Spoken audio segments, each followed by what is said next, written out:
And then just want to make sure you can see the screen there. Okay, so everybody's seeing the screen. We'll get started. Okay, so welcome to the Nadex Application and Strategy Webinar Series. My name is Daryl Martin. I'm with ApexInvesting.com. I am a trader like you. So found out about Nadex, got into it, was a little bit curious, a little bit cautious, and the more I found out about it, the more I liked it. And now I trade it pretty much every single day. You'll see me placing trades like, some of our rooms, like last night I was up late. I was like 3 a.m. You'll see me placing them in the morning, in the afternoon. I really enjoy trading it. And before we get going, obviously, disclosures, uh, everything, involves risk when you're doing trading. Doesn't matter what it is, but make sure you know what you're doing before you do it. May not be suitable for everybody. Your decisions are your own, and this is unique education presented by Apex Investing. Um, and then, of course, the futures, options, and swaps, involve risk. They again may not be suitable. All decisions are your own. But one of the cool things is with Nadex, that you'll notice that is not on other disclosure forums, is that it does not say you can lose more than what is in your account, because on every instrument traded on Nadex, you cannot be losing any more than you put up. So your max risk is your max risk. There are no margin calls. There are no assignments of stocks or futures. There's no making or taking delivery.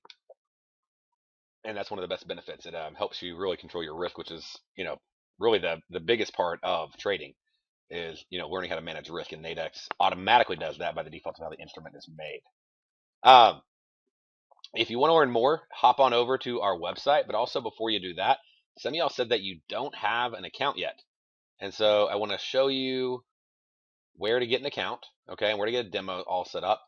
Just hop on over here and go to Apex, or not Apex, go to Nadex.com, okay?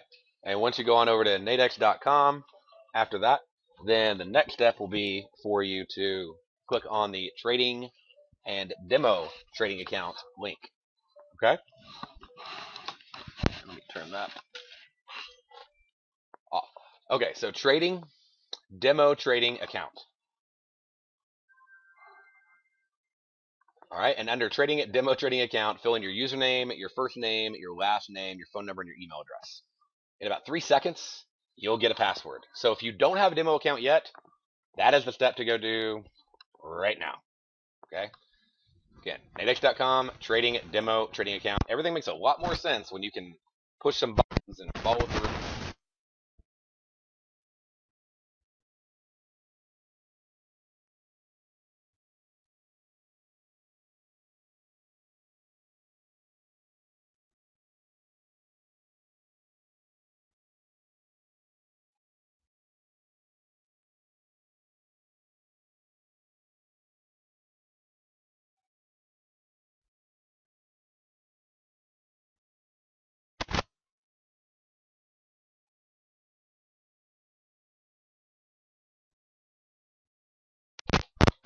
All right.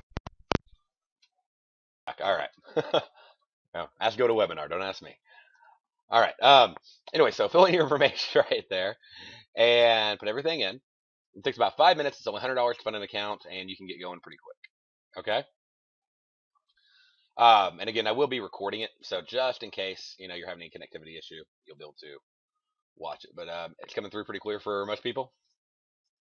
Excellent. Okay. All right.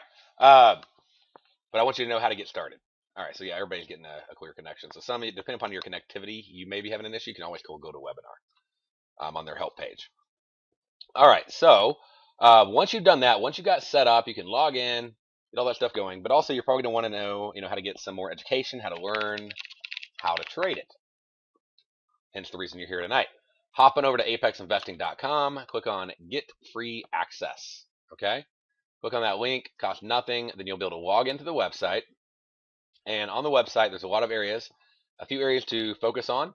Home, start here, is going to tell you how to get access to a charting platform where you can get live futures and forex data, where you can get volume, you can get fully capable charts. Web charts are okay for when you're on the go. But if you're really trading, you're going to want to get the underlying indicative charts, the actual underlying charts. And again, you want to get things like volume on those and a lot of other little things that you'll need as you grow as a trader. Actually, got to get all that for free. Okay. Under education, You got the Nadex tutorial section, and so right here, getting started with Nadex. So basically, just who are they, what are they, why? This is, but it's stuff that you need to know the answer to. You're going to have the question if you don't watch these videos. It will come up. Nadex platform, how to use the platform. 101 and 102 on spreads and binaries right there. As far as webinars, I post all the bonus webinars or the Thursday night webinars. I go into like bonus webinars 1, 2, 3, and some other ones that we do. Thursday webinars, I do free webinars every Thursday morning. You're welcome to join us on any one of those. And we just have a link right here for all of our webinars that we schedule out. And then if you have questions on this strategy or anything regarding Nadex, let's go to questions, trading question forum.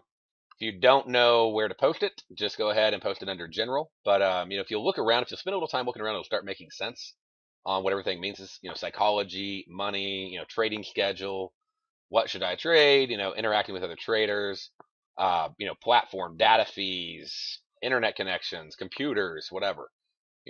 Strategy that's going into different ways that you can trade an instrument. Systems are different ways to choose when to get in and out. Style is how to read the market. Scan is actually selecting the instrument you're going to trade. Putting it all together and then looking back over what you did right, what you did wrong, and what you want to repeat and not repeat. So everything in the forum is under that. But if you get lost, just put it in general trading forum. We'll move it for you and take care of you there. But a great place for you to be able to ask questions. And then the last thing is the scanners and the deviation levels. So if you go over here and get access to this for free, we have a binary scanner and we have a spread scanner. Okay, and it makes it a lot easier. It feeds all the binaries and spreads in from the Nadex platform into our server, back out onto the scanner, and it sorts and filters all the information to make it really easy and quick to find whatever you want. And you can directly open a trade right here for your live or your demo account. Okay, and right from inside here. So you can just click on this and it'll open the trade right up. You can put the order on. Okay, makes it really easy to trade it. And it's got risk reward, and it has risk reward ratio, has all the strikes, which are really helpful when you start having strikes that line up. So, such as, like at 1 o'clock in the afternoon, you have 1 to 3. You may have a daily that ends at 3 o'clock on FX, and you may also have a weekly that ends at 3 o'clock. Well, it'll put all of those in the same list, but it'll list them, numerically highest to lowest on the strikes. So, there's a lot of cool features about it, but we have training and everything right underneath here, scanner tutorials and facts that you can access and check out. Okay? The next piece that we want to look at is make sure you understand what binaries are. But first, let's talk about what the topic is tonight. Okay.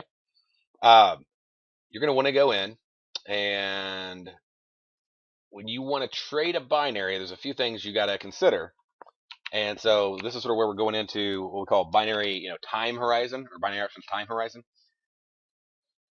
It's one thing to pick. I think the market's going to go up, or I think the market's going to go down. Okay. And then you got to look at, say maybe distance if you're doing out of the money, which is another factor. So let's say I think the market, based on my analysis, it's going to get to X price. Okay. So I'm going to choose this binary. But do you have like an objective method? Are you thinking about the fact of how long is it going to take to get there? Because you got direction, you got distance, and you have time, and you need to factor in all three. And most just think about, hey, I like the risk reward ratio. I like that strike. That's what I'm going for. They don't know that's really outside of the realm of probability. It's very unlikely it's going to get to that price, at least by the time that they chose the expiration. And, I had a trader. I have a radio show every day. And it's also piped into the website. I show my screen. And I'll do, live trades and all sorts of stuff on there. I'll do like gold trade today. Last few days I've done gold trades. And, one trader said, hey, I'm looking at the NASDAQ. This is a strike I'm looking at buying on the US Tech 100 or selling he was doing. And I looked at it and I'm like, you know what? Not going to happen by 415. Okay. I'm not against your trade. I'm not saying it's not going to go down. I'm just saying it's probably not going to go there by 415. The probability is very, very low. And I looked at, high volume bars. We're going to be talking about that the next 2 weeks, how to use high volume bars. And I looked at that. I looked at the expected range. We'll talk about that tonight. And I'm like, this would be, if you're going to go short, this would be the strike to choose. And I'd get out when it gets there. And it did. It worked out. I'm not saying every trade is going to work out like that, but if he chose the trade that he chose originally, he would have lost.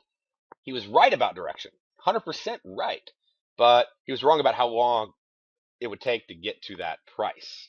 Now it did get there by Sunday night, but of course by then it was too late for his Friday 4:15 expiration binary contract, and we've all been there. We've all felt that pain. And so we're going to talk about incorporating binary options into whatever trading system you use. Okay, I'll show you a couple ways that I personally like to trade binary options. A newer way I've been trading that I've been teaching some people, even in our room just lately, that we've been enjoying a lot, and it's based on expectations. It's really, really like stupid simple. Okay, um, the benefits of setting proper expectations of price movement. So we're going to talk about that, and how you can use that. What are a few of the ways that having a proper expectation of how far the price will move, how can that help you? Like, what are a few ways that could actually benefit you in whatever trading system you're using? So if you thought the market was going to move 10 points and you were in a trade, that's pretty obvious, right? That might be where to what at 10 points when it hits there. What would you maybe want to do once it actually moved those 10 points? Would you want to just hold on to it until expiration? Yes, where you take profit. Exactly. Okay. Or at least where you trail your stop if you're not taking your profit, right? Now, what else could it do? What if you really have an expectation it's going to move 10 points and really not further than 10 points? Not only could you take profit, but what else could you do?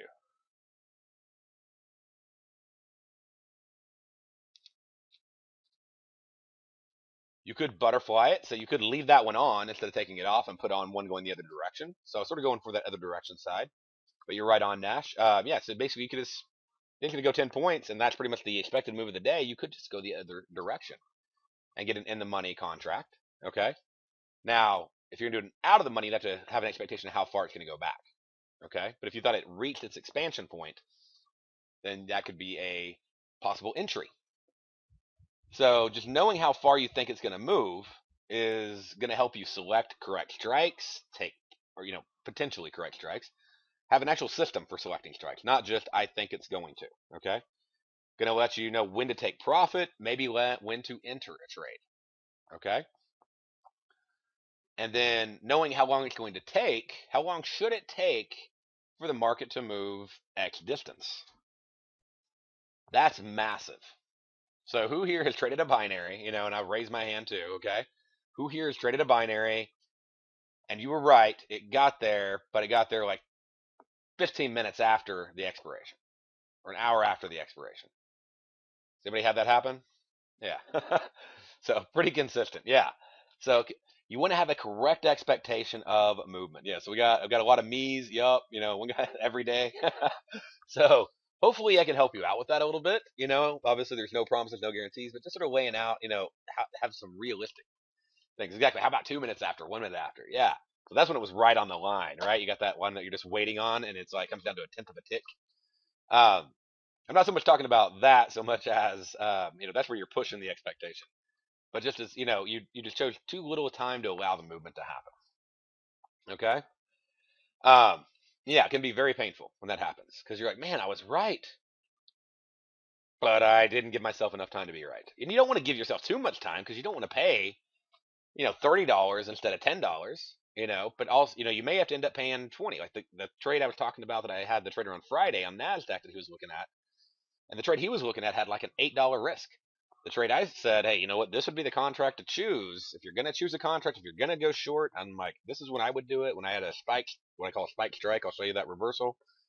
It's like, then once it broke the low of this, then I would get in and go short on the trade. And I would, and when he sold it, I think you could have sold it for, I want to say it was around 78 bucks. It was about a $22 risk. So almost 3 times as much as what he was looking at on that $8 one. Okay. And then bought it back at 57. But you know what? It did it and it hit it and it took profit. You got to keep his 22 bucks and then some. Whereas if he would have gave the 4 up, yeah, he could have done 3 times as much or 5 times as much, or if it's $8, I guess 4 times as much, or 3. Yeah, just throwing numbers out there. $8 times 324. He basically done 3 times as many contracts, but he would have lost all of it. So proper expectations are going to give you a big edge in your trading. And you'd have some method. I don't care what it is, but have some method that you see consistently works. I'll show you a method I use. You can figure out a method you want to use, or you can use the same thing or whatever. But just you need a method. Now, I want to get you to think about that. Of why, like, okay, I have a reason about thinking it's going to go this far, but why do I think it'll go this far by this time? What is telling me that? Okay. And then we'll talk about putting the pieces together, combining strikes and expirations with the expected timing of the movement in the underlying to complete the trading system. Okay. So that's what we're going to go into. Now, to get into that, let me do a really quick, okay? And again, I showed everybody at the beginning under education, Nadex tutorials, all the getting started. I'm going to do a very fast overview of what a binary is and how it works. And feel free to post questions. I see a few questions coming in. As soon as I wrap this section up, I'll answer some of those questions. Then we're going to dive in to this whole expectation method of trading and how, one of the many ways. I mean, there's literally tons of applications. Just one of the many ways that it can be used. Okay. All right. So definitely post your questions, and I will answer them. So don't feel like you're being ignored or anything like that. Okay. All right. So if we're going over here to Forex binaries, we're going over here to, I don't know. We'll choose US yen. By the way, announcement: US yen and Aussie dollar and pound dollar and euro dollar now, all four have nighttime expirations like every hour. Like starting at 6, a 2-hour one comes up. So 6, 7, 8, 9. A new 2-hour will come all the way until 5 o'clock, up to 5 o'clock the next day.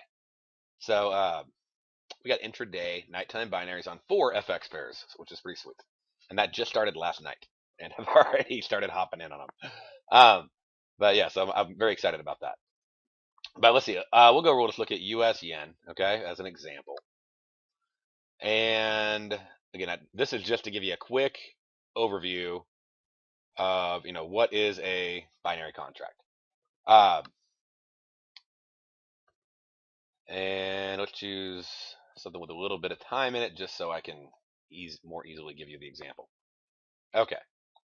I might even just choose 3 tomorrow just to make it real easy. For example, okay, again, this is for example purposes, but I want you to understand how they work. If I buy a contract, I am saying the statement is true. Okay.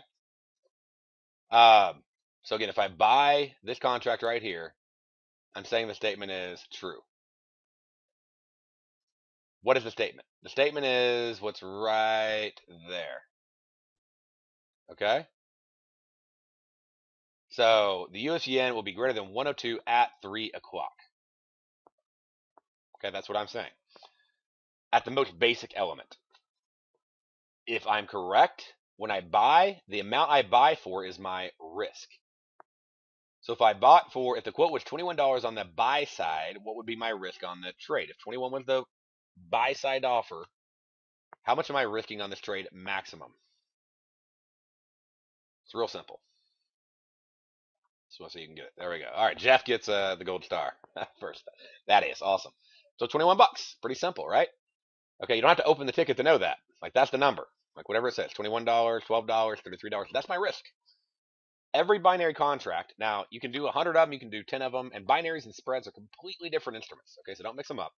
But every binary contract is worth 100 bucks. Now again, if I did 100, then obviously that'd be like a lot more money. But one contract itself is always worth $100. Okay? And if it's always worth $100 and the most I can lose is 20, what's the maximum value that I could make on that trade? If it was 21, it's 21 right now. So yeah, if it's 20, I can make 80. Yeah, exactly. If it's 21, I can make 79. Exactly. So you got it. All right. So if my risk was, 50, I could make 50, right? If it was 7, if my risk was 7, I could make 93. If my risk was 76, I could make, 24. Okay, so it's always going to be the difference of where I buy, which is my risk, and $100 will be my profit. Now, that's also shown if you open up the ticket and look at it. And we bring that down to one contract. 21 bucks, risk 78.50, profit. It'll tell you right there. If you add in the multiples, it'll tell you how much on the multiples. Okay? Whenever you're doing that trade. All right, everybody good so far? Pretty simple. Now, if I put this trade on, and I'm randomly throwing this trade on, okay? Not suggesting you do this trade. Okay, so I put this trade on right here. Never suggest you do a trade technically. I just people sometimes follow me, so I'm saying don't follow. This is just a demo, for example. Buy it at 21.50. Okay.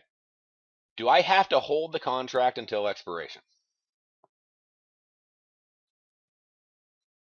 No. Okay, this is one of the things about Nadex. I do not have to wait until expiration.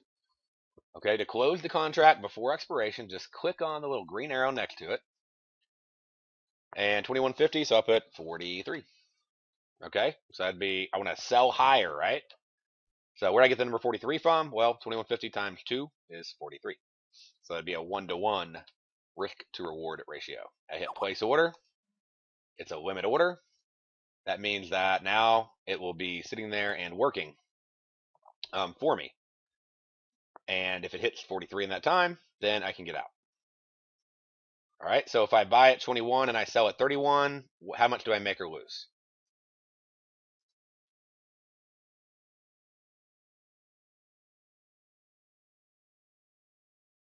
Exactly. So I make 10 bucks. So let's say I bought it in at 21.50. I want to get out right now because I think the market's going down. Okay. I had this take profit, but I'm like, nope, market's probably dropping, which I actually think the market is going to drop right now, pretty soon. So let's just say I want to hop out of this trade. Then I could click on my working order. If I open a new one from here, then I'll still have my working, right? If I went in and made a new position, I'd leave that working one. So if you have a working one, it's very wise to go in and edit the working order. You either cancel it or you can amend it. Okay? If you cancel it, then you just go reopen it from the open position, whatever is easier for you. But I don't have to take full loss. Okay? So if I wanted to get out and I'm like, you know what, I don't think this is working, it's not happening, I want to get out, then I could just sell the contract. Okay? Everybody good on that?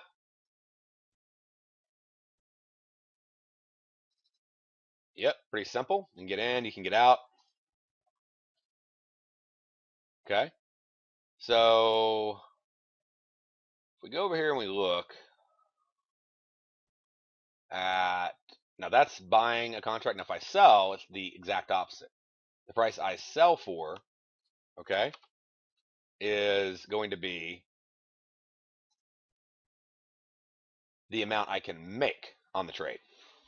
All right, so that's my max profit potential. All right. So if I sell for 42, I can make 42. Well, if I can make 42 and the maximum value of the contract is 100, then what would be my max risk? Yeah, 100 minus 42. Exactly. Okay. So 58. 100 minus 42 would be $58 in risk. If I click on the contract and I look at it right here, and I can instantly see it'll tell me that 42, $58 in risk. Okay. So the ticket will tell me if you don't know, but I want you to know where are they getting that number from. Now the number is always going to end at 0 or 100 at expiration, right? So we pretty much always expect it to go to 0 or 100 at expiration. We don't just expect it; it's a fact. Like either it'll be 0 or it will be 100. It'll be 100 if it's above it. It'll be 0 if it's below it. So if you sold it like 80 bucks and it was below it, then the value will be 0. So you sold it 82.50. You buy it, basically you settle out at 0. That means you make $82.50. Okay, if you buy it at 33 and it settles at 100 because it settled above 101.80, then you'd make, what is that, $67. Okay, obviously not including fees. If you don't know what the fees are, they're pretty simple. The fees are 90 cents a contract up to a maximum of $90 an order. Okay, so 90 cents a contract up to a max of $90 an order, and or not $9 up to a max of $9 an order. 90 would be wow. Yeah, so 90 cents a contract up to $9 an order. So whether you do 10 contracts or you do 100 contracts, it's $9. So fees become less and less and less of an issue the larger and larger your orders get. Now that's not position size, that's orders. So if I put in an order for 100 contracts, that's one order. If I get 50 filled and I change the price, that's a new order. If I do 10 more and 10 more and 10 more, that's a new order. Okay? So it's order, like a single order that you put in. Now it could get partially filled, partially filled, partially filled, as long as you're not changing your price. Then it'd be one order. Okay, so yeah, so a filled order, exactly. Okay, so I can get in, I can get out, I can sell high, I can buy lower, I can buy high, I can sell lower, I can buy high, I can cut my risk by selling back lower. I can sell and cut my risk by buying back higher. I don't have to take max loss. I don't have to wait for max profit. I don't have to wait till the end. So it's hard enough to determine. I think we can all agree on this. It's hard enough to determine how far the market's going to move and the time it's going to move by. It's even more difficult to determine where it's going to expire. Would you agree? I think it's going to expire above a price.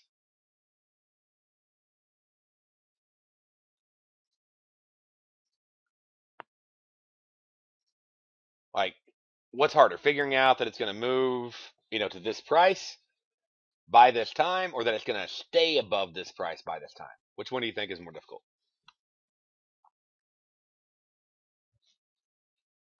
Yeah, stay. Yeah. So especially if you're going directional, okay, like you're buying it out of the money. So do you think it might be wiser to set some take profits?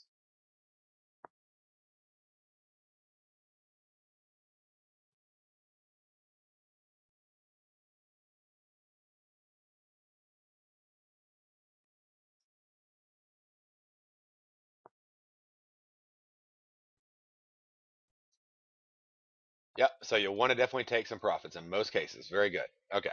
So I'm pausing. I'm getting everybody a little chance to answer there. Um, all right. So we got some ideas of, like, setting take profits, putting all the pieces together, and making sure everything's lining up. So now the next thing we want to do is go in and let me answer a few quick questions, and we're going to dive into how I use expected range myself, um, to do various trades. Okay. And then times to not expect that expected range. So it sort of sounds funny, but we'll go through that. First thing I want to do is I want to make sure I answer. I know there's been a few questions posted. I want to get everybody caught up, and then we'll dive into the meat of using it. Now that everybody knows what the platform is, the education is, all that stuff. And yeah, it's what I call the boomerang strategy. Yep, it basically goes up and comes back. Um, let's see here, going in.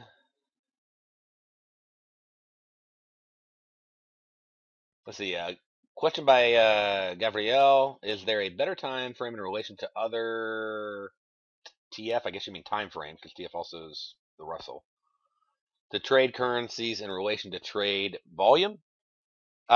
Yes, volume will coincide with movements a majority of the time. So your larger volume hours that are consistently your larger volume hours are also going to have your larger moves.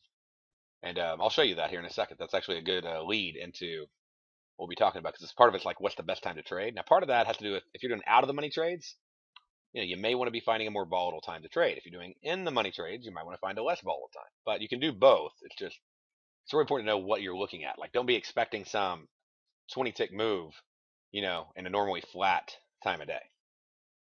Okay. Let's see here. Do trading ranges even come into play with binary trading? 100% yes. Okay, that's yes, definitely. So definitely come into binary trading very heavily, um, as a way to go in and trade them. Yeah, you want to be very, very aware of trading ranges. So that's a great question, and we'll be talking about trading ranges. You can do butterflies, but we'll also talk about a way just to leg into each side, of the trade, when you're doing these. Okay, but like I said, great question right there. Okay, so now let's see what else we got. Um, There's always seems to be a difference in where a contract is on the Nadex screen and where it actually is on my chart. So it seems to be a 2 to 5 tick difference. Why is this? Um, if you're close to your strike price, it always seems to work against you. Well, I can tell you from experience, it definitely does not always work against you. Many times it works for you. And what you're actually seeing is what's called the indicative price. Okay. Nadex obviously can't quote you the futures. I mean, they're an exchange. They can't quote you the CME's price. Okay. And what they're showing you is basically the indicative is which is similar to the formula they use for the settlement. Okay. And what they're doing is they're taking the last 25 on a futures contract. They're taking the last 25 trades, and this question is from Don. They're taking out the bottom five and the top five. I have a whole video called settlement price, which is also the indicative. The top five and the bottom five, and they're averaging, okay, the middle 15 contracts. Okay, and that's the price you're actually seeing on the chart. So when you look at the chart, what you're looking at is the indicative price. It's the last 25 trades on futures, okay, indices and commodities. Top five and bottom five taken out, middle 15, and that's the indicative price you're actually seeing on, like, say, a ticket. So if I open a ticket right here on US yen, and let's see, like it looks like it's a little bit off, right? Like 101.52 and 101.53.4. Okay, so they're taking the last 25 and averaging the middle 15. Now on Forex, they take the mid price because bid-ask spreads can get pretty crazy in FX. Okay, so again, their whole goal is to make things very fair. So that way, like the spurious quotes don't get you. The CME does the exact same thing on settlement. Now they do a little bit different, but they take like the last 30 seconds of trading times the number of volume traded at that price, and then they average that out. Like that's how they settle, like for what's in the money and mark to market, and determining option expiration and stuff like that. Okay, so exchanges they always have a settlement indicative. They don't just because you don't want just a last quote, because it would be very easy to manipulate a last quote. A big trader can come in there and just bam pop it to where they want it, and that would not be a fair market. So that's what you're seeing. You're actually seeing that indicative price. So it's very important to see that. Now, what you can do is you can go in if you want to see the indicative. One, you can open a ticket. Two, you can go in and you can actually open the charts on the indicatives. What I do is I actually add all these to my favorites. So I just click here and put, add to my watch list. And then I can see them on my cell phone too, my mobile phone. And then down here on my mobile phone, I just go to my watch list. And there's all the quotes. And then I can actually even open up the charts directly from here. And then I can see the indicative chart itself of what's being quoted. Okay? So that's why the price looks different to you, and it's because they're using the indicative. And they're using the last on Forex, it's the last 25 mid-price non-scheduled quotes, dropping the top five and bottom five, and averaging the middle 15.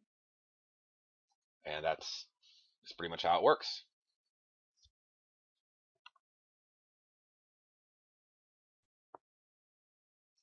Okay. All right. So we got that down.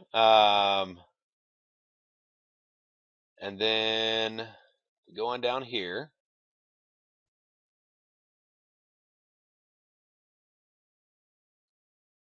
Let's see. Okay. Question: how does an order get filled? So somebody on the other side takes the trade. So whether it's a trader or whether it is a market maker, which is also they're a trading member of the exchange. So they're a market maker or just an individual trader like yourself takes the other side.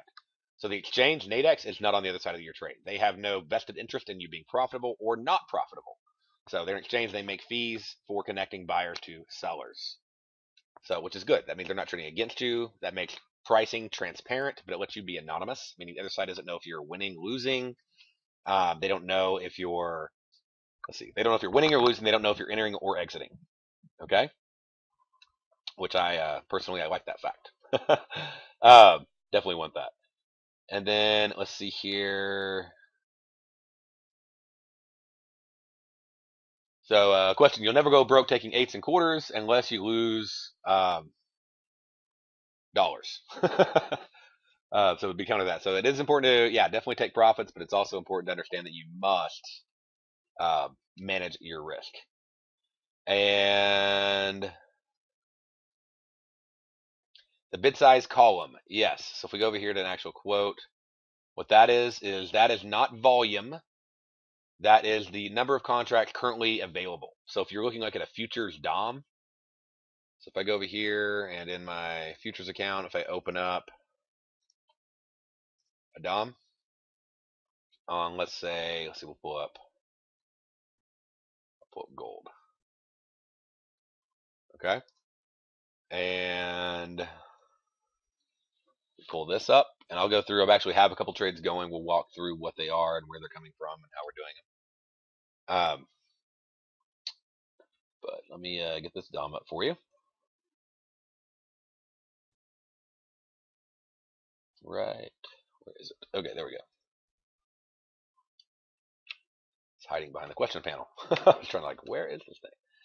And then we go over here and like, let's say I just choose gold. Okay. It's copper. Give me gold. There we go. And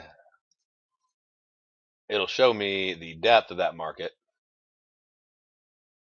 If I choose depth, there is any depth right now. Show market depth, true. Okay. All right, so to see how I said there's 1 contract, 10 contracts, 10 contracts, 8 contracts, 13 contracts, 9 contracts. That's how many contracts deep on gold futures. This is on the CME, like NYMEX, okay? Or COMEX. Yeah. So that's the actual volume that's available right now at each price of limit orders that are out there. That's the same thing you're seeing over here. 200 contracts available, 200 contracts available, 200 so even more in size available right now over here on Nadex on the contract. Sometimes you'll see 50, sometimes you'll see less, sometimes you'll see 500. It depends upon which market it is. It's pretty consistent on the markets that it's on. And that means I can get filled at that price for that many contracts right now. There's no request for quote, nothing. That means there's literally a limit order out there for $14.50 for 200 contracts that I can take. Okay? If someone bought 100 contracts, like well above the indicative, meaning like you bought like 100 up here, would that affect the indicative? No. Because the underlying market is the underlying market, period. This is a derivative, an indicative derivative off of that, which means that its price is based on, okay, that underlying market. It's not the other way around. And yeah, and so yeah, market makers will lay off on other traders. So I think their goal is to make bid-ask spread. They'll use verticals to hedge off. They'll use futures. They'll use options. So there's a lot of different ways that they can hedge off. All right, so that was a whole lot of advanced market maker commentary. Let's get into how to use the range to play some trades. That sound good? All right, because we actually have a couple trades live and in action right now, and I want to show them to you. Okay, so right here, we got US yen, and we got Aussie dollar. Okay, now Aussie dollar I was a little more cautious on. Why do you think I might be a little more cautious on the Aussie tonight? What would cause me to be more cautious on a trade? Yeah, news. Okay, there's news coming out tonight on the Aussie dollar, and they're going to be releasing, and it's sort of weird because to have that big of a spike already. But their cash rate is expected to come out, unless something happened that I don't know about. It's expected to come out at 10:30. There's already this big move, but I was a little, yeah. And when I say cautious, like I was waiting on it to at least hit the expected range. So what do I mean by expected range? Just so you can see, here, let me bring this up over here. Okay, 1 second, because I actually have 2 trades on, so I want to show them to you.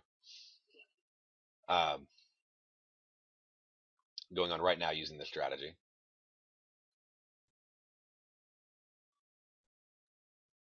All right, here we go. It's right here. Like, here's my open account right now. Now they have their interest rate announcement out. I don't expect a big move, so I have a more advanced strategy called the Iron Condor. You can go back and check last Thursday's webinar if you want a mind bender, because that one will twist your mind around. But I have an Iron Condor on, pretty light. I'm going to look at going in heavier at 9 o'clock when the spreads are narrower. But as far as like the trades we're doing right now, I have a short Aussie and I have a short US yen on. Okay, and I got a short US yen on at 101.54. So right here, 101.54. That's where I sold. Okay. And then over here, I got a short Aussie on at 89.43. We're pretty close on this one. So like I said, I'm a little more cautious. I'm watching this one. over on the, right side of my screen here. But because we're just like right in that one. And I actually got that one was a little bit out of the money. I got it for a little better price, up at like 60 bucks. Okay. Uh, Aussie probably not the best example out of all the examples I can give you, just because we have news going on. But to make it easy, we'll probably just focus over here. Still gonna look good, but what I'm using is expected movement, and I have several ways that I personally measure expected movement. One of those is our deviation levels. Okay, that's these blue lines you see right here. And a deviation move is an expected. You can get we post them on our website for free. So if you want to, you can draw them on your charts or whatever. But we post them on our website, and they are the actual expected move in a day. Okay. And so if I sort of go back and let you see a group of days, that orange line is one expected move right there. If you can see that orange line right up here in this lower panel at the bottom. Okay. Maybe I can turn on the screen draw, make it a little easier to point stuff out. And so like right here, this orange line, right there, that's an expected move. So it's when it moves like one deviation from high to low, and you can see how often it hits like just to that level, and often does not go much above it, and then pulls back down. So that's my expected movement in a day. Okay, and what I do is I pull the implied volatility out of the options market. Implied means expected. Yeah, that's for an entire day. Okay, so this is the deviation. So this is just the deviation one. Okay, these are these blue lines and this bottom like red and green thing down here. Like red means go short, green means go long when it hits the orange line. Okay, I'm not telling you to do that. I'm just saying that would be to help you understand why I would use that. So I use implied volatility, which is the expected movement in an option that is priced in, the premium, because they actually price in how far they think it's going to move. Okay, and I extract that out, and then I put it in based on settlement, and it tells me how far to expect a movement on each and any given day. And so I know realistically, statistically, not based on yesterday's movement, but based on the implied volatility of the options market, how far the market, one deviation, high to low, all that, just on down the list. And the majority of days, it does stay within that range. So like right within that one deviation move. I really shouldn't expect much more than that on most days. And that's helpful for a lot of things. Okay. Now, the other thing I do, and this is one of my favorite things, okay, and that's helpful for knowing like when to take profits, right? Maybe where to set a possible target and get out, where to maybe go the other direction. So there's a lot of potential uses, okay? But what about every hour? Because now we have Nadex binaries like every hour on Aussie dollar, pound dollar, US yen, euro dollar, on down the list. And so what I did was I broke it down further. So this is expected range by hour, by day of the week. Okay, this is how, and it's updated every single day. But this is how far I expect the market to move every hour, every day of the week. And that's what the orange is. So that orange bar is how far we expect it to move. So like this hour, expected to move up to 17 ticks from the low up to the high. Okay? The blue arrow is how far it actually did move. So we had a really flat, right here, but most of the time, you can see, most of the time it doesn't really break that far above the expected movement. And it's pretty close usually, pretty on track. So what do you think are a couple of the ways I could use this? What's one of the most obvious ways I could use this knowledge of how far the market's going to move? Or the expectation of how far the market's going to move? I could use it to help me shoot strikes. What might you do if the market moved like pretty close to the expectation? And by the way, the rule I use is about 75%. So about, let's say the expectation was 20 ticks. If it moved 15, what would you might want to do? I wouldn't say butterfly, because butterfly means buying and selling. Okay, now you could do that, but it could pull back up. You could do it out of the money, but it's already moved the expectation. So now you're saying you're expecting it to move all the way back, right? So I don't have an expectation of how far it'll move back. I just have an expectation of how far it'll move, which I can use for an out of the money strategy. We're going to talk about that in upcoming weeks here. But yeah, there you go. You could sell at resistance and you could buy at support. Okay, so now I'm not necessarily determining like the high of the green bar and the low of the red bar as resistance and support. Okay, what I'm doing is like if this thing says 23 ticks in this hour, then that what it's doing is it's adding 23 ticks to the open and subtracting 23 ticks from the close. But what I'm most concerned with is the high. Okay, to show you right here, the high to the low. Okay, so I mean I'm sort of quick drawing. I guess I got a tick off to bring it up one tick. There we go. So the high to the low. All right. So how high did it go to how low did it go? 9 ticks. That's what that expected range is. The expected range is not how far is it going to move up from the open or how far is it going to move down from the open.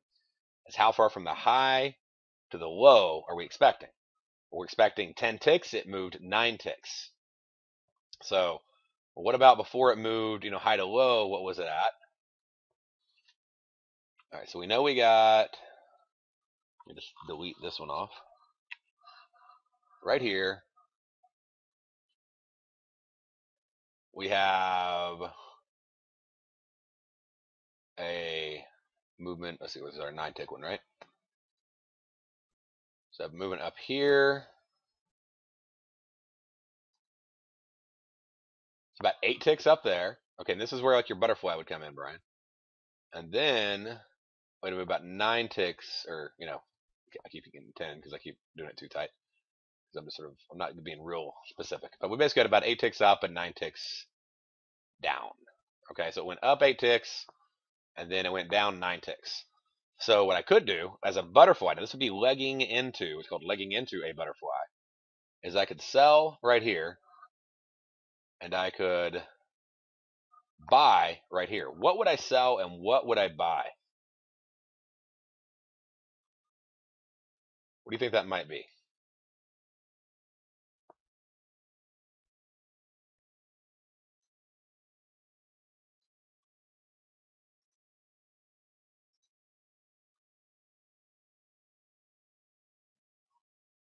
So yeah, if my price right here is, I'd buy an in the money strike. Yeah. So if I go over here and I look at this, and let me get easier if I have a crosshair there. So if the low of that is 101.40, and I expect it to move 10 ticks, probably want to give myself a few ticks of room. Would you agree? So 101.40, so probably looking at about a 101.35 strike that I'd be looking for a buy on the in the money. Okay. And then up here, when it hit, 8 ticks, so like within 75% of the expectation at 10, the high is 101.47. I expect it to move 2 more because remember we're only at 8 on the expected 10. So I expect it to move up to 101.49 potentially. And then I'm going to give myself a few ticks of room. Okay, so let's just add, to make it simple, add 5 ticks to this right here, 101.49. So puts us up about 101.54, 101.55. So I'm selling a strike slightly above. I'm buying a strike slightly below the market. Okay, that would be how you could potentially butterfly the trade. Okay?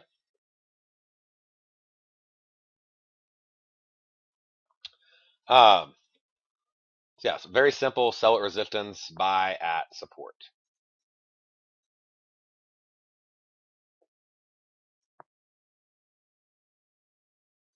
All right, so now if we go forward, and let's just look at, like, say, the current hour, okay, that we're on, focusing on US yen here, and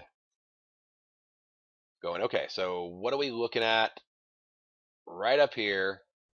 Ideally, we're at 101.54. Depending upon, this is how, there are different levels of aggression, okay, on your trading that you can take.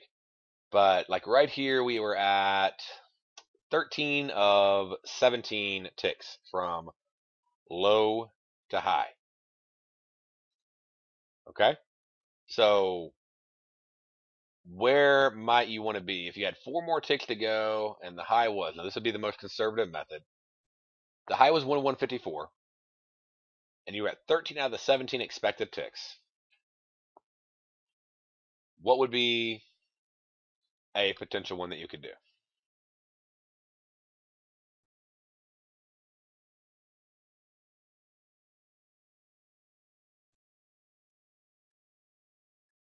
You're going at the entire binary strike ladder.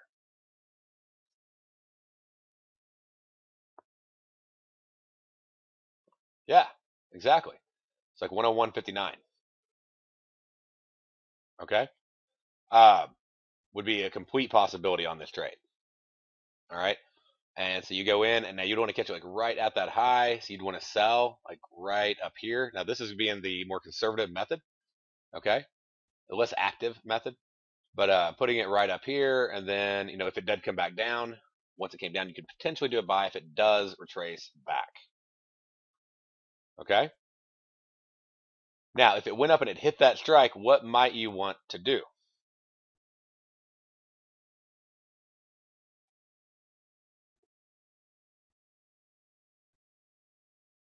Buy it back, close out.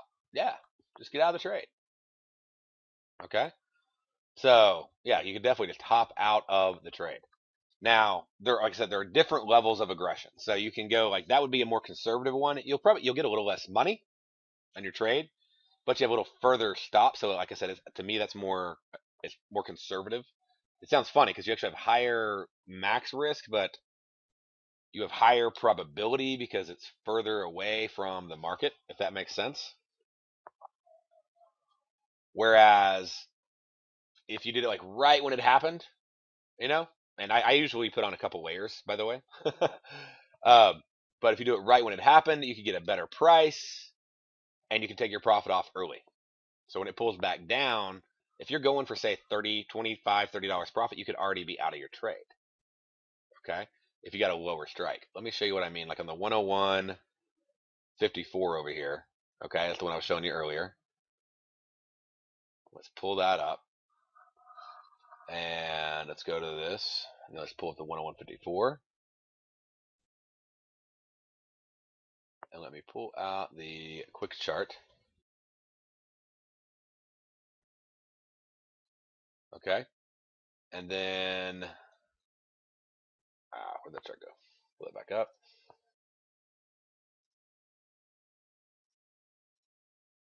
Exactly. Yeah. Wait, I wasn't walking all the way through with you. That's why I was just showing you an example of what I was doing. Because I want you to see every step before you start just diving into it. But we go over here and we have 101.54. So if you would have got in right when, okay, right on this one, when it basically got right to this point, and you just sold the at the money instead of the one that was one strike higher, okay, you could have done that at, let's get all the details for you. You could have done that at, what does that say? 1928, so 728. So if we go over here, what was the pricing at 728? So approximately, between 40 and $65. I'm often going for 30, bucks or so on these trades. So if you sell it for 50, if you want to make 30 bucks, what could you buy it back at? You could buy it back at 20. Do you think it's easier to sell at 50 and buy back at 20 than it is to sell at 25 and buy back at 5? Yeah, definitely a lot easier. Okay. So, yeah, and then don't get all like flipped out when you see weird prices right here in the end on the last 2 minutes. That always scares people. Um, because it's not actually based on the underlying market. That's what you call the dark zone. And we're also inside of demo right now, so there's just weird things happening. But so right here, what you'll notice is that like it flew up because people were putting in just like random pricing. Okay. Uh, but you definitely want to be aware of your prices. You want to be who does anybody not know what the dark zone is? Let me ask that real quick. This is really important. Or what? It's not an official term. Okay, you don't know what the dark zone is. Good. Okay, I just want to find out if somebody doesn't know what it is. All right, let me show you. Look at the quotes right now. You see any right there? No, not a lick. All right. Basically, in the last 2 to 3 minutes before expiration. Okay, gone. Poof. All right. The market maker does not quote. Exactly, the dark zone. Um, and it'll make you look like you're dying on the trade. Okay, like it'll really scare you. And you'll see this massive P&L drawdown. Okay, even if, I mean, you could be 20 ticks in the money and you can see this massive drawdown. And you're like, what is going on with my account? Like, why am I losing on this trade?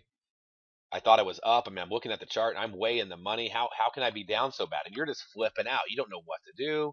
You're like, how do I get out? I don't see anything. Okay, that's just because some guy has like a $99 quote in there.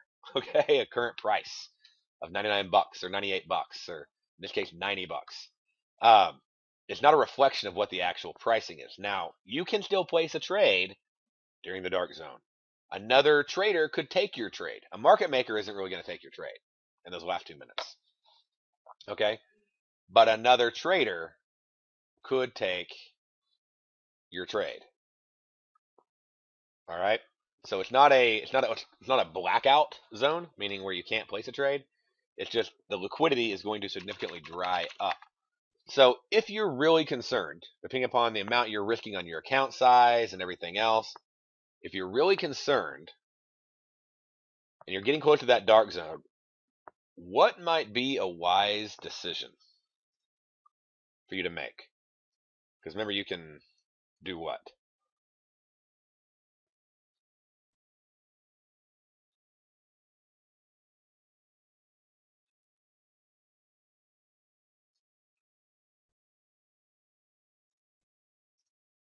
You can close the position, yeah, before expiration. Okay? So if you're getting close to that dark zone and you're nervous,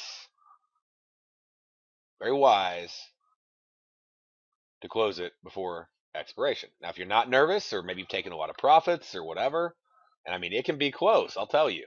Okay. I mean, I had on quite a few contracts that I've been trading, and I had 10 left on that US yen position. Okay, I had 10 left on it. And it just closed out, and it was really close. I should not have left it on that close. Um, but it just closed out, and it closed out for 101,532. Okay. Um, wow. All right. So the other ones, get out of, because remember I said I was worried about the news, and so they start popping up. I'm like, forget it. But so very very close. I actually don't recommend it that you hold them like that. Okay. It's hard to do this when you're on a webinar at the same time too. But remember that whole indicative thing and everything else. That served me well, didn't it? Right? It's below the market. Okay. So to say like this is going to, like the indicative is going to hurt you. I mean, well, it hurts just as much as it helps. Uh, it's not an accurate statement to just say it's always bad. But really, it wasn't even really that off. I mean, if we go over here and look at it, we got a close of 101.52. We got 101.53.2. And look, it's ticking down the entire way. So it makes sense that it would be a little bit above that because it's going to subtract the top five and the bottom five and average the middle 15. So anyway, so yeah, so that position settled out. And then what did I sell it for? Sold one oh. There we go. I sold it for, okay, 39.50. Okay. Um, and I don't want you to just think, oh, it's all profits and everything else. Obviously, people can, you can lose trades. You will lose trades. Uh, but so 39.50. Now, what was this? And this is sort of a weird thing to wrap your mind around on binaries. If it settled under the binary, okay, if the market, remember, it's a false statement. So if it settled at 10, what do we get? 101.53.2. That's less than or equal to, right? It has to be less than or equal to for the sell to be profitable at expiration. 101.54. If it settles below that, what is the binary worth? Is it worth zero? This is almost a trick question. Is it worth 0 or 100?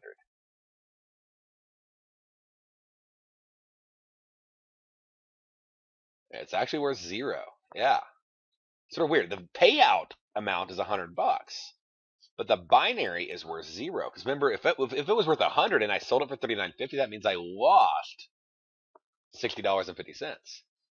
Right? So if I sold for $39.50 and then I bought back at 0, I made $39.50. Okay? And then what did I put up to place that trade? Well, I put up $60.50.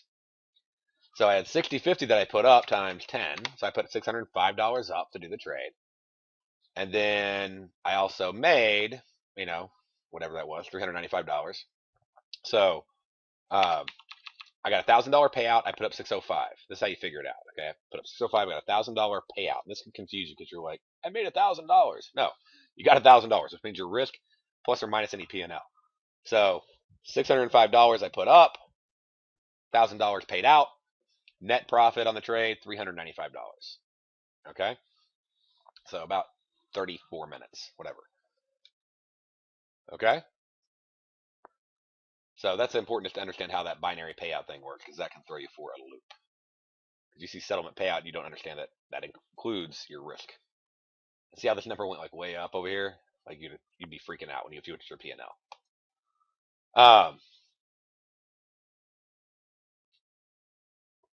So you're saying I can get out when I'm in the money even before expiration.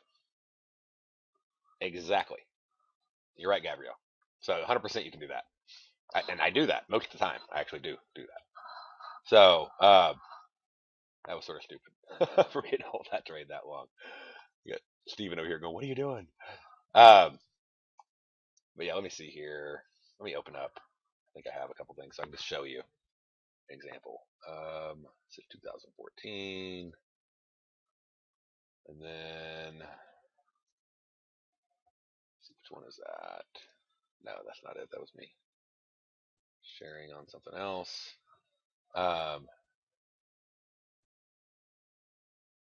Okay, there's a trade record one from last night. Okay, so right here we got.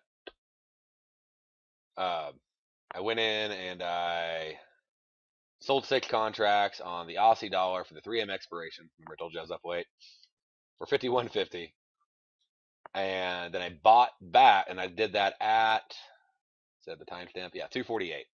Okay, and then I put an order in to buy back, like right after I got filled, and so that's where it says sent. Say order sent, and then about 8 minutes later at 257, I got 257, 258. I got 6 of my, yeah, so I got 5, 6. So partially filled. 5 out of my 6 got filled. Okay, because the only reason my other one didn't get filled is like I went right into that 2-minute dark zone, and then the other one expired in the money. So, but yeah, so like I got in, I got out 8 minutes later when it was in the money. I don't have to hold the expiration. If I hold the expiration, does Nadex take the fee? Do they have a fee? They have a fee on settlement if you close before the expiration. They have a fee on settlement if it's in the money. If it's an out of the money trade, like it expires at 0, there is no settlement fee. Okay? So if you're saying that you can get in and out before expiration, that makes Nadex the best binary platform. Oh yes, 100%. It's the best binary platform. There's nothing that compares. And I've looked at all of them. I see all the stuff going on. I see all the comments, we'll just say, about what's out there. I mean, it's an exchange too. It's not, they're not trading against you. And people talk about, what about the bid-ask spreads? I'm like, the bid-ask spreads are nothing. Like these other platforms say 70%, and they're not even exchanges or whatever. They have like 70% payouts. Well, that's a 30% bid-ask spread. That's a $30 bid-ask spread. Nadex, I don't care if it's $10. I mean, and often it's less. It's less than that, even with the fees. So, yeah. So a few things on, if I'm doing the specific strategy, what I like to do is either one of two things. One, I'll either sell the strike like right there. This is being a little more aggressive. Okay. 2, the more conservative, probably, starting out, a better approach is to use one that is, if we had 4 ticks left to go, adding 4 ticks to the high and then a few ticks above that, so about 7 ticks. So on our high right here of 101.54, then we add 7 ticks to that, and we're looking at about 101. What is that? 61. Okay, so strike right here. You're gonna get less money for it, but it also has to move a lot further for you to lose. Okay, so let's say you got 25 and you bought back at 50, you're still at 1 to 1. Okay, and that one, if you use that strategy, especially if you use that because your risk is higher, then like you got to get out when it hits it. There's no choice. Okay. Um, on this one, I was selling at 101.54. It actually never broke 101.54 during the hour. And so it did hit it, but it was at it when I got in. So it hit it the second I was in it because it was at the money. Um, what I do if I do like this strategy, this more aggressive strategy, is I exit if it actually gets 2 ticks outside the high of the range box. So because I'm bringing in more capital, I'm bringing in like 40 or 50 bucks a contract. I'm not bringing in 20 bucks a contract. So I'll bring in 40 or 50, then I'll put my stop like this right there, just a couple ticks above the high of the range. That's my exit. Okay, and I'm looking at again 75% of movement right here, 13 out of 17 ticks. And the main ones I'm looking at US yen, euro dollar, pound dollar, Aussie dollar, dollar yen, because those are the four that trade all around the clock. You can do it on other pairs, other currencies, indices, whatever. I just know this is what I focus on. So the way I would test it is I would look at and go, how often does it break outside the range of the box? How often does it break outside of the expected movement? If it's staying inside that and pretty much it's right on the expected movement on a consistent basis, then I have a viable boomerang, right? We'll pull up and then pull back. So wouldn't this be easier if you just used the scanner? Yeah, it definitely would be easier. Question comes from Keith. You just hop on over, and that's my little iron condor hanging out there. I'm waiting for the 9 o'clock ones. Um, and yeah, so you go over here and you would choose, say, US yen and the money, okay, and then bring it down out to an hour from expiration. So 0 to 100, 1 hour in the money contracts only, US yen. And then it'll show you in the money. And you can do directional. So you can switch it up as it's moving. If it's moving in the green, you're going to be selling. Of course, if it's moving in the red, you're going to be buying if you're using the strategy. So let's say it kept moving up right now. Let me get rid of the drawings there. Okay. So if it kept moving up, then I go, okay, well, I'm probably going to be selling. So let me get my sells ready. I'll go down here. And I can see every in the money strike available. Now, if I don't want to get too picky on the in the money, it's like maybe I'm willing to do close to at the money. I may click both and then just set my maybe set this like at 35, at the money, out of the money, and I'm not going to sell for higher than 85, so I can just put that right there. That basically show me, the strikes that are available in that range. So I got like a 101.53 at the moment. I got a 101.58, but it'll update live. And so when it comes up, and that's actually how I found the contracts, then I just hit the button, opens it up, and then, submit my trade. Boom. Right there.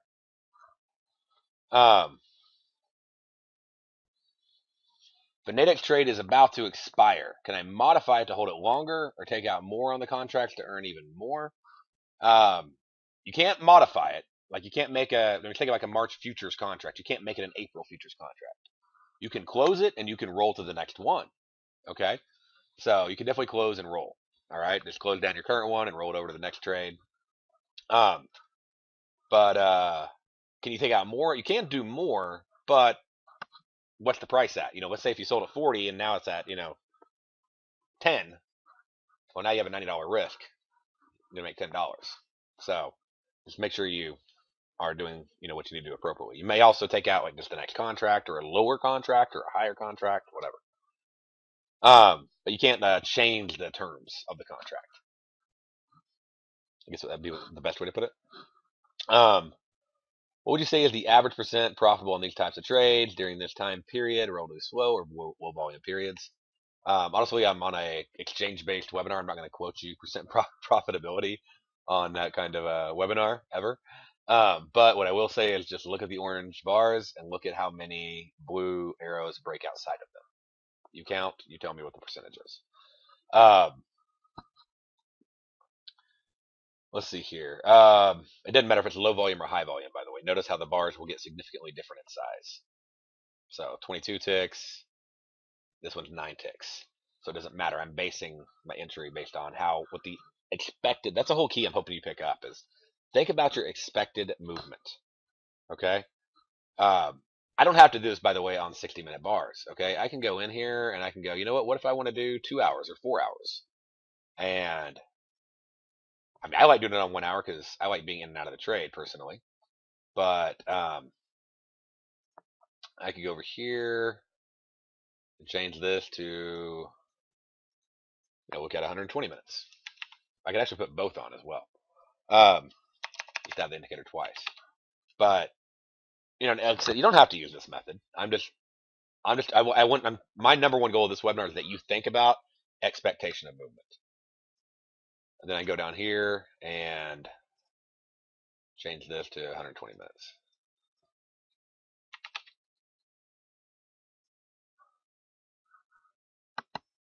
And I'll adjust it like on gold. Sometimes I'll make it 30 minutes, like at 1 o'clock, so I can see the expectation in the next half hour, right before it expires at 1:30. So yeah, this gives me an expectation of 2 hours. You can do an expectation of 4 hours, whatever you want. But you can make it whatever size you want to. The biggest thing, you can make it dailies or weeklies if you wanted to. 1,440 minutes for a day, which would basically be like a deviation, and like that, it literally just be going in here and going, would it be? I'll show you. I went over here to the expected, there we go, range. Now, in my opinion, you're going to get more accuracy on smaller time because the whole logic, like I like to actually have a reason why something works. But if you look at our expected range and look at our deviation level, pretty much right on par for that day. Look at that, just right there and then right down to 1. So pretty similar. Won't always line up like that, but so you could take it at whatever level you want it to. Then you have to change the bottom area too to see where it's at on the expectation of move. But really, like I said, you can change it up however you want to. What I like to do though is I like to work on the premise that the same traders are trading at the same time of day globally, and I don't mean individual traders. I mean big traders, hedge funds, market movers, okay, corporations placing transactions, etc., happening globally at a certain time of day consistently on certain days of the week, on certain hours of the day. And that creates that consistency in the expectation of range. That's why you see such a big variance from 1 hour to the next on expectation. And something like a Bollinger Band or something is going to be really slow because it's going to be recent historical movement. So, but I think I changed it to 4. That'd be a very small expectation in range. But I guess, yeah, you could go smaller if you wanted to. But let's see here. Expected range. Yeah, I did. Okay.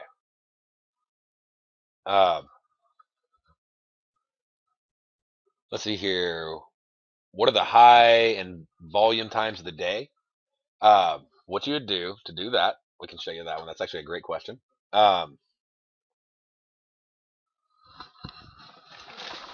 Let's see. Are there volume figures for each strike price and each expiration available in real time? Jeff, that would not matter to you.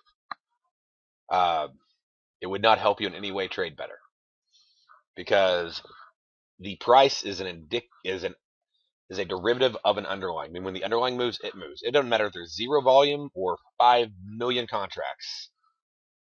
Okay? It's going to move when the market moves. Otherwise, there's arbitrage.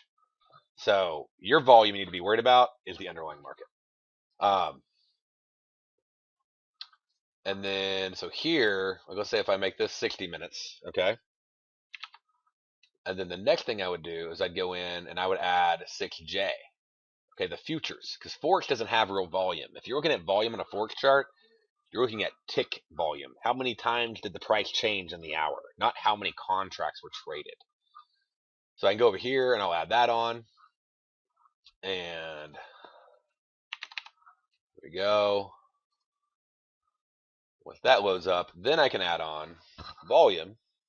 And I also have expected volume because I think looking at volume obviously is very important. So I can go over here. I'll put the same thing on there, but I'll assign it to 6J. Okay. And then instead of this, what I'll do is I'll make it by volume. And then I'll click. Oh, same simple series. There we go. And you can do this on any instrument. Now, the only one you have to do like 2 instruments on. Oh, gotta change my template. The only one you'd have to do 2 instruments on is like when you're doing a futures contract. And you ideally want to be a forex spot market that has a future with it. So a liquid future. So that would basically be your dollar pairs: euro dollar, pound dollar, Aussie dollar, dollar yen, dollar CAD, dollar franc. As far as the indicatives and everything else, wouldn't really need it as much. Okay, so the reason there's no volume right there is because the futures were closed. But this shows the actual expected volume in the future. Notice how it is exceeded, how the price exceeded it. Got right up to it, got pretty close to the high, but yeah, this is your expectation in volume and the actual volume that took place on the yen futures. So you don't have to have this stuff. You don't have to use this stuff. The whole point of the webinar is about the concept of you need to have expectations, or come up with some sort of systematic, expectation plan on how you want to do it. Does Nadex do one-on-one trainings? No. Well, actually, they do. They'll coach you on some stuff. I know if you call up, they'll walk you through some things. The Nadex reps will. But we have all the trainings in our website for free that go through like a lot of detail for you for free. The Apex stuff's available if you just go directly to apexinvesting.com, Brad. So just hop over to our website, free membership, sign on, check it all out. But is selling better than buying? Doesn't matter. One of the first things one of my mentors taught me, which I thought was a really good idea, this is a long time ago when I was trading. And let me show you what he what he taught me. He said, take the chart, and actually have monitors that do this. And then he said, turn it sideways.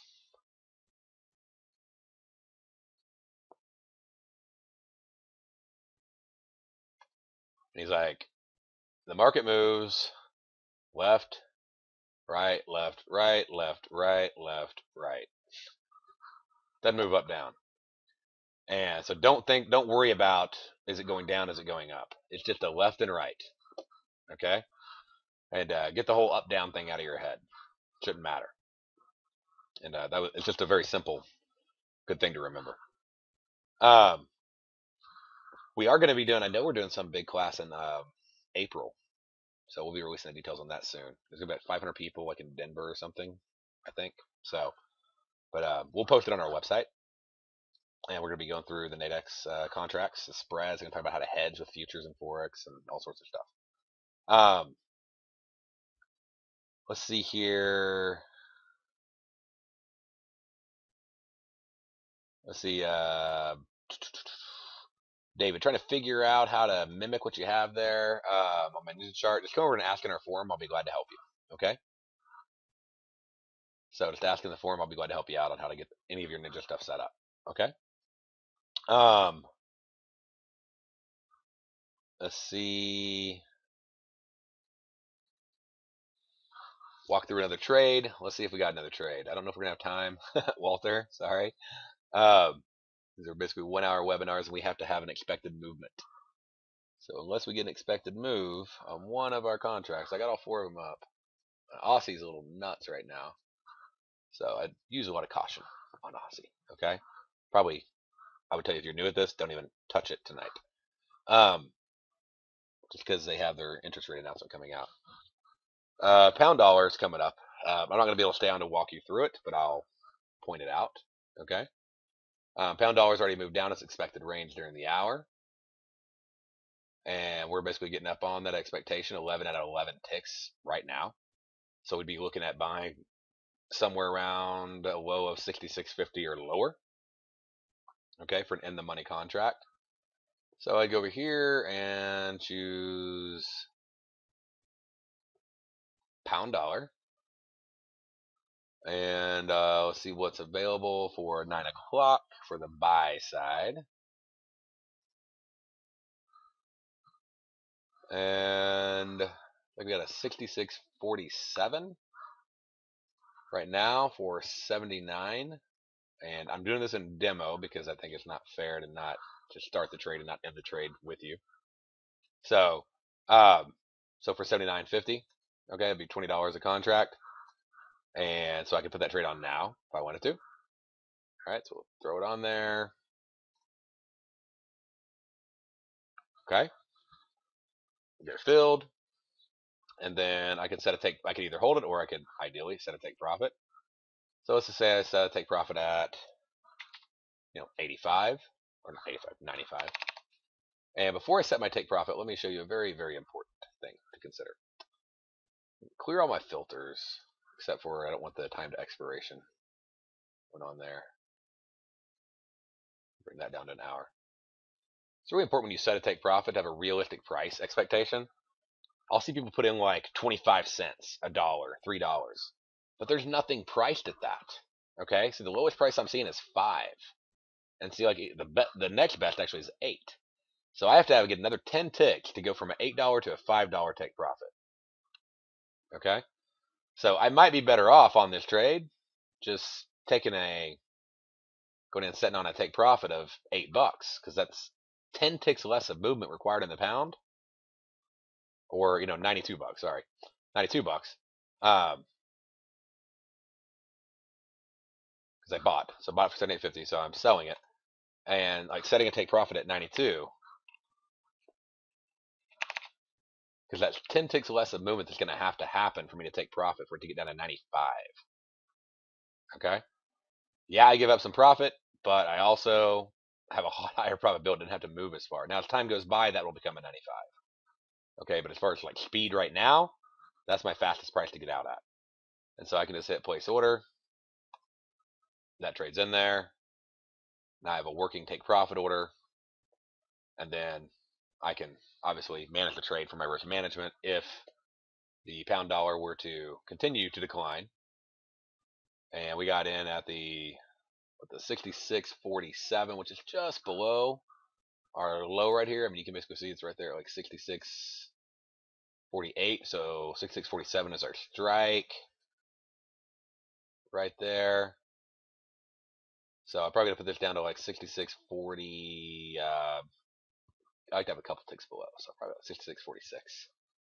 And I'd bail. So give it a little bit of room just in case the thing needs to breathe a tick or two. Yeah, I may give up a few bucks, but I'm gonna give a few dollars and lose a few dollars more than take the loss when I don't have to by a couple ticks.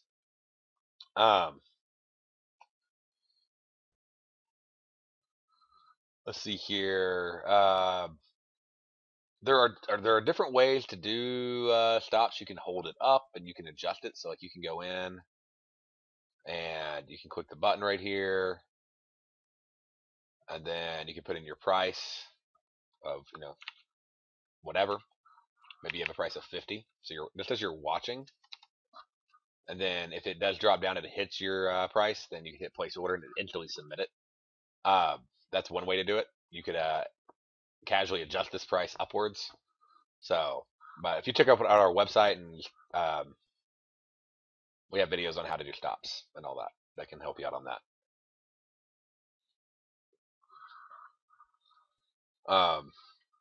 Yeah, we have videos like on MVP.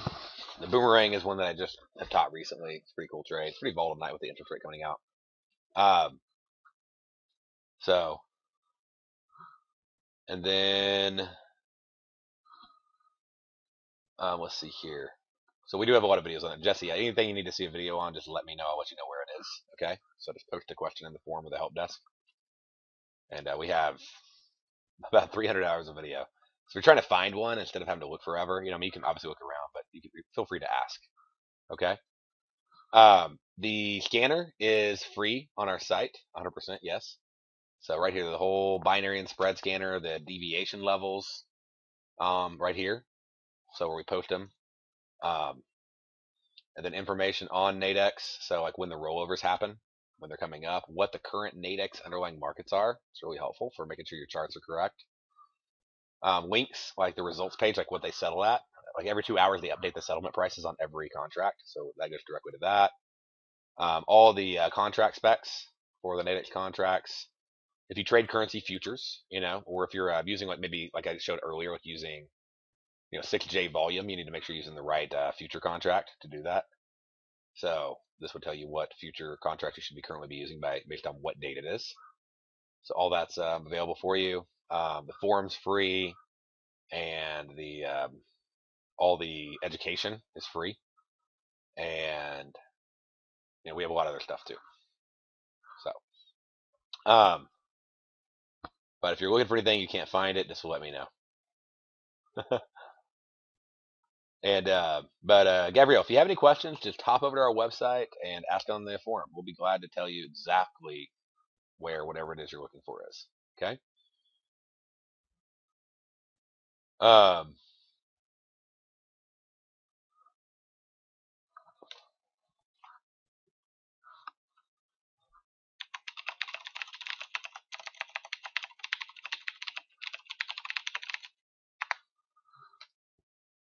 okay. So but yeah, so like Terrence, yeah, ask anything you questions about what's available where under questions help desk, and I'll show you where to get to that. Like right here, questions, and then help desk.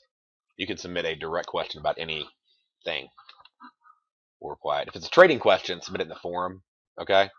But if it's about like a certain tool you're trying to figure out how to get access to, or what you need to do to activate it, or your wallet, tech support issues, things like that, that's what the help desk is. Um,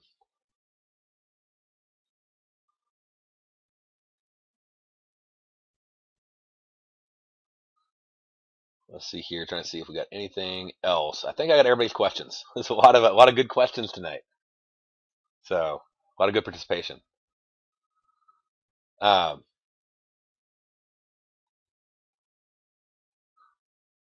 and then yeah, David, definitely ask us about any questions on NinjaTrader. We'll help you out. Okay.